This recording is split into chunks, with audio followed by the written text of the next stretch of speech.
Bienvenue sur cette chaîne où vous trouvez tout ce qu'il y a d'important concernant Saint Padre Pio de Pietrelcina. Lorsqu'il priait pour un désemparé, un malade, un handicapé, un fidèle qui se débattait avec des problèmes inextricables, eh bien des miracles, des guérisons se produisaient. Comme à Lourdes, il est au ciel et du ciel un saint a encore plus de pouvoir puisqu'il voit Dieu face à face. Donc son intercession est puissante et efficace encore aujourd'hui. Et vous serez surpris de tout ce que le Padre Pio peut faire pour vous. C'est pourquoi je vous invite à vous abonner au moyen du bouton prévu dans la description de la vidéo, puis en bas, puis à activer 2 fois la clochette jusqu'à l'option toutes. C'est gratuit.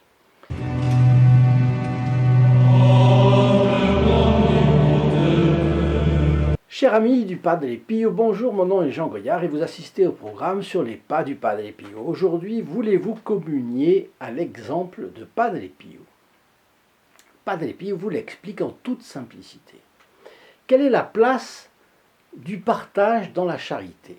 D'abord, je pense que vous êtes d'accord, il y a difficilement charité sans partage. Le partage est normal dans la famille, dans la ville, dans la société, dans une cordée de montagnards, dans une équipe de rugby, dans un voyage touristico-religieux qu'on entreprend en Terre Sainte, dans un pèlerinage à San Giovanni Rotondo, le partage est indispensable. Or, nous voilà à un tournant décisif. Les catholiques reprennent du poil de la bête en France. En témoignent les 12 000 baptêmes qu'il y a eu cette année à Pâques et les confirmations en suivant. Les catholiques reprennent du poil de la bête en Espagne, aux États-Unis, au Brésil. En France, notre chaîne n'est-elle pas un symptôme, comme tant d'autres bons symptômes, que les catholiques reprennent du poil de la bête? Alors c'est le moment d'en profiter. Nous avons une opportunité comme jamais de partager ces vidéos et de faire mouche. Nous allons faire largement connaître le bon Padre Pio et là vous pouvez m'aider énormément. Je vous demande de faire tous vos efforts, même un peu plus que ce que vous avez fait jusqu'à présent. Parce que nous avons d'excellents motifs de redoubler nos efforts. Vous savez que nous faisons célébrer tous les vendredis une messe célébrée par un de mes amis. Prêtre, il dit sa messe à l'intention de tous ceux qui ont fait dans la semaine au moins un partage de vidéos dans le cadre de notre chaîne. Et ceux qui reçoivent le partage sont également inclus dans les intentions de cette messe. La messe, vous le savez aussi, elle a une valeur infinie puisque c'est le sacrifice sanglant du Christ sur la croix, renouvelé de manière non sanglante sur l'autel par le prêtre. Une seule messe acquiert des mérites infinis à la société, au point que le Padre Pio disait que le monde pouvait plus facilement se passer du soleil que de la messe. On ne le comprend pas, ça. Et lui, il comprenait ces choses, parce qu'il avait une âme élevée, pure et contemplative.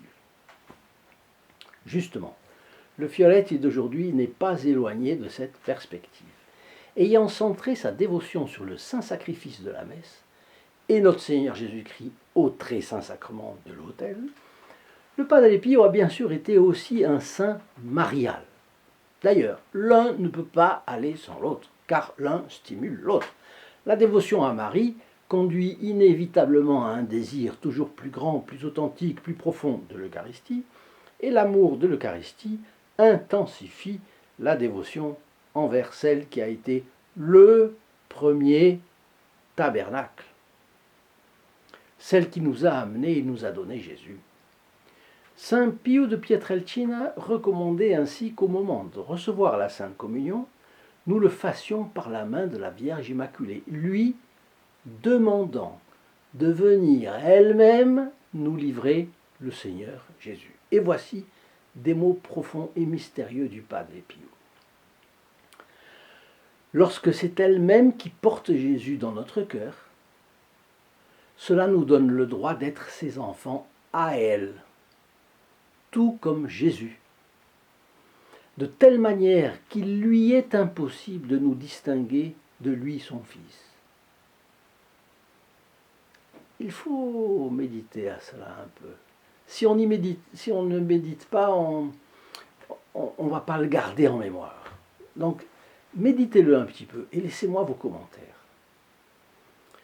Évidemment, n'hésitez pas à venir me rendre visite aussi sur le lien https://st-padre-pio.fr en bas dans la description. Chers amis fidèles du Padre Pio, je vous dis donc à notre prochaine vidéo et en attendant, passez une très bonne journée. Au revoir. In nome del Padre, del Figliolo e dello Spirito Santo, e così sia. Sia lodato Gesù e Maria, e